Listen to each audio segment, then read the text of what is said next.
Vi skal til at bruge Zinio, vores nye tidsskrifts database her for første gang. Så til at starte med, så går jeg lige ind her i Explorer. Og så skal jeg lige ind og have adgang til den. Så der skal jeg ind via vores hjemmeside genbib.dk under netmedier. Det ligger faktisk også her på forsiden, kan vi se, som banner.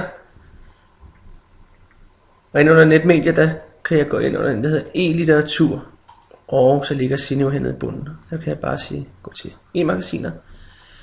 Og så skal jeg altså logge mig ind her med mit CPR-nummer og min pindkode til biblioteket, sådan så den ligesom ved, at jeg er låner på biblioteket. Og så kommer man mig altså herover til Zinio. Zinio er faktisk lavet sådan, så der er en amerikansk version, og det er den her, vi er inde på nu. Og det, som vi så har adgang til, det er ligesom en dansk version af Zinio, hvor vi har adgang til nogle af bladene, og kan låne nogle af bladene. Så jeg skal starte med først at lave en konto her i den amerikanske version.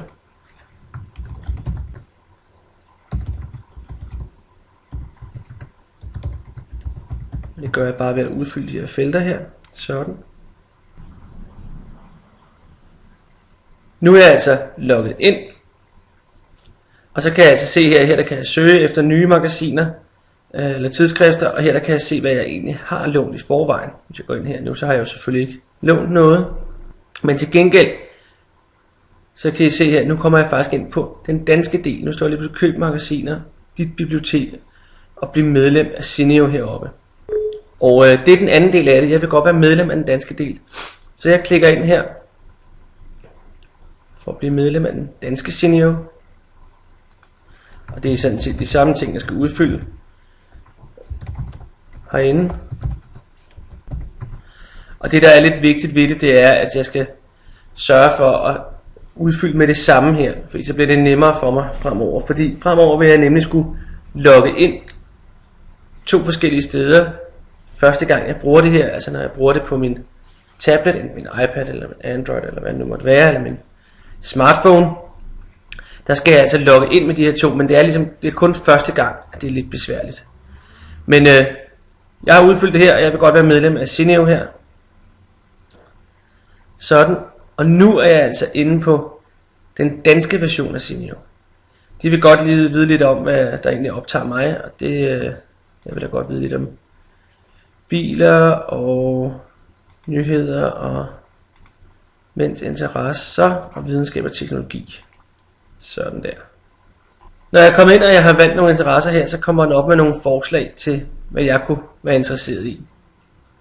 Men vi vil jo godt ind og låne nogle blade her. Vi vil ikke ind og købe dem. Så skal jeg faktisk tilbage til den amerikanske version, jeg har åben heroppe i toppen stadigvæk. Og ind og finde et af de her magasiner og sige check out. Nu har jeg altså lånt det her blad, og nu kan jeg starte på at læse det.